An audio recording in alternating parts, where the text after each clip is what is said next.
Assalamualaikum warahmatullahi wabarakatuh. Jumpa lagi dengan saya Jeffrey SPD.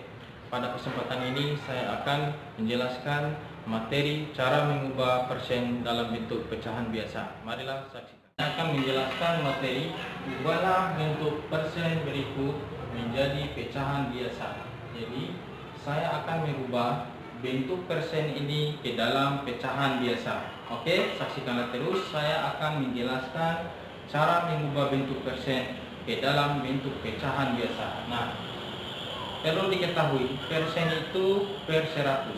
Jadi persen itu per 100. Jadi cara mengubahnya di sini saya sudah menuliskan 5 soal. Yang pertama, jadi 8%, artinya 8 per 100. Nah, ini sudah menjadi pecahan biasa. Ini apakah masih bisa dikecilkan? Bisa dikecilkan lagi, bisa disederhanakan lagi. Nah, 8 bisa dibagi 2 tidak bisa. Bisa 100 bisa bagi 2 bisa. 8 bisa bagi 4 bisa. 100 bisa bagi 4 bisa. Jadi kita bagikan 4. 8 bagi 4, di sini juga 100 kita bagi 4. Hasilnya 8 bagi 4, ini dibagi, hasilnya 2 per 100 bagi 4, hasilnya 25.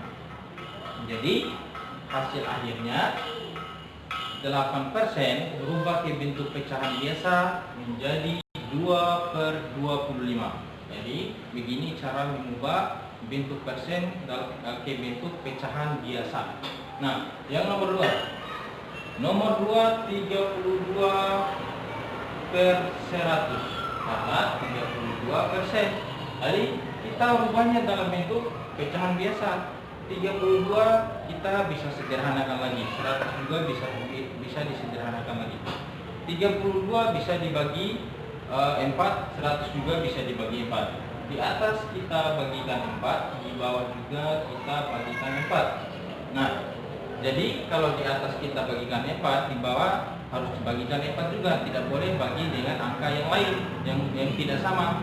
Jadi 32 dibagi 4 hasilnya 8. 100 dibagi 4 hasilnya 25. Ini bisa disederhanakan lagi? Tidak bisa. Karena 8 masih bisa dibagi 2. Misalnya kalau kita bagi 2, sementara 25 tidak bisa dibagi 2. Jadi begitu. Cukup sampai di sini saja. Jadi 32% berubah di dalam bentuk pecahan biasa menjadi 8 per 25. Oke, untuk soal nomor 2. Selanjutnya soal nomor 3. 125%. Jadi 125 per 100. Nah, 125 kita bisa bagi 5, 100 juga bisa bagi 5.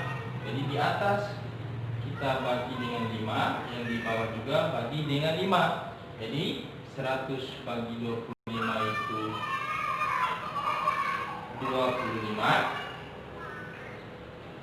Yang di bawah bagi, tanda bagi, 100 bagi 5 hasilnya 20. Jadi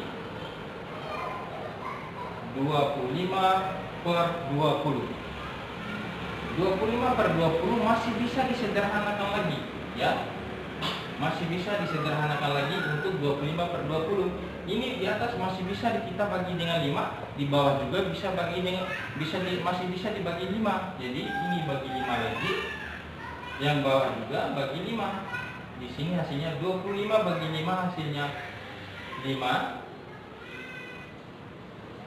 Yang di bawah 20 dibagi 5 hasilnya 4. Jadi hasilnya 125% berubah ke dalam bentuk pecahan biasa, hasilnya 5 per 4. Jadi begitu cara mengubah persen ke bentuk pecahan biasa. Selanjutnya nomor 4. Nomor 4, 2%. Jadi 2 per 100. Nah, di atas bisa bagi 2, bisa. Bagi 2, di bawah juga bagi 2. 2 bagi 2, 1. 100 bagi 2, 50. Jadi 1 per 50. Nah, nomor 3. Nomor 5. Nomor 5, 30%. Jadi 30 per 100. Jadi 30 per 100.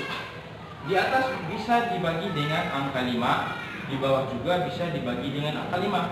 Jadi 30 dibagi 5, 100 juga dibagi 5. 30 bagi 5 hasilnya 6. Dan di bawah 100 bagi 5 hasilnya 20. Nah, ini masih bisa disederhanakan lagi, masih bisa. Bisa di atas bisa dibagi 2, di bawah juga bisa dibagi 2. Jadi di sini bagi 2, di sini juga bagi 2. Hasil akhirnya 6 bagi 2 3, 20 bagi 2 10. Jadi hasil akhirnya 3/10. 30% hasil akhirnya 3/10.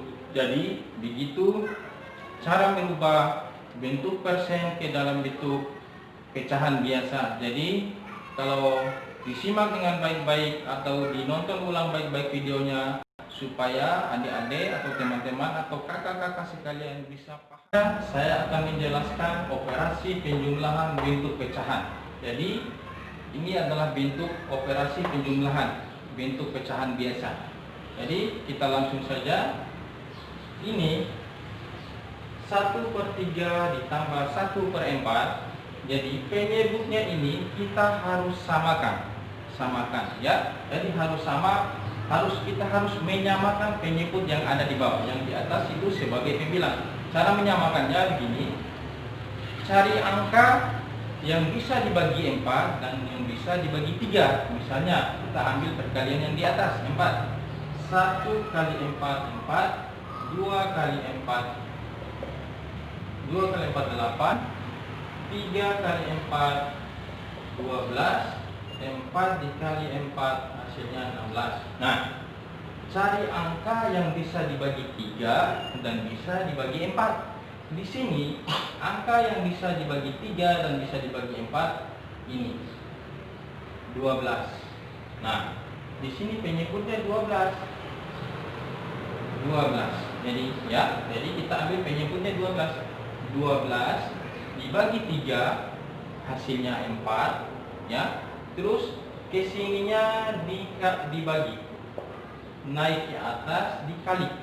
12 dibagi 3 hasilnya 4. 4 dikali 1 4 di sini. Nah, ya. Jadi terus di sini tak ada tanda tambah. Kalau di sini tanda kurang, kita taruh tanda kurang. Di sini tanda penjumlahan, kasih tanda plus atau tanda penjumlahan atau tanda jumlah. Selanjutnya 12 dibagi 4. 12 bagi 4 3. 3 kali 1 3. Di sini 3. Nah, ya. Jadi sama dengan kita tinggal jumlahkan. 4 ditambah 3, 4 tambah 3 hasilnya 7/12. Nah, jadi begitu cara operasi penjumlahan bentuk pecahan. Jadi begini operasi bentuk penjumlahan dalam bentuk pecahan. Selanjutnya soal nomor 2. Nomor 2. Jadi cari angka yang bisa bagi 3 dan bisa dibagi 6. Jadi yang bisa bagi 3 dan bisa bagi 2. Jadi angka atau penyebut yang kita pakai itu 6. 6 dibagi 3 hasilnya 2. Baru kita ke atas kali 2, di sini hasilnya 6 bagi 3 hasilnya 2. 2 kali 2 4. Plus, tanda plus taruh sini. Selanjutnya 6 dibagi 2 hasilnya 3. 3 dikali 1 3 di sini. Jadi 4 tambah 3 hasilnya 7/6. Jadi begitu cara operasi penjumlahan bentuk pecahan. Jadi sangat gampang dan sangat mudah. Selanjutnya yang nomor 4. Jadi penyebutnya itu adalah 8. 8 dibagi 4 hasilnya 2. 2 kali 1 2. Terus ini tanda plus tulis. Selanjutnya 8 bagi 8 hasilnya 1. 1 kali 3 3. Jadi hasilnya 5/8. Jadi begitu Bapak Ibu atau adik-adik atau kakak-kakak sekalian cara operasi penjumlahan bentuk pecahan. Jadi sangat gampang kalau adik-adik menyimaknya dengan baik-baik. Kalau berguna, sekali lagi saya ingatkan, jangan lupa di-share dan di-subscribe.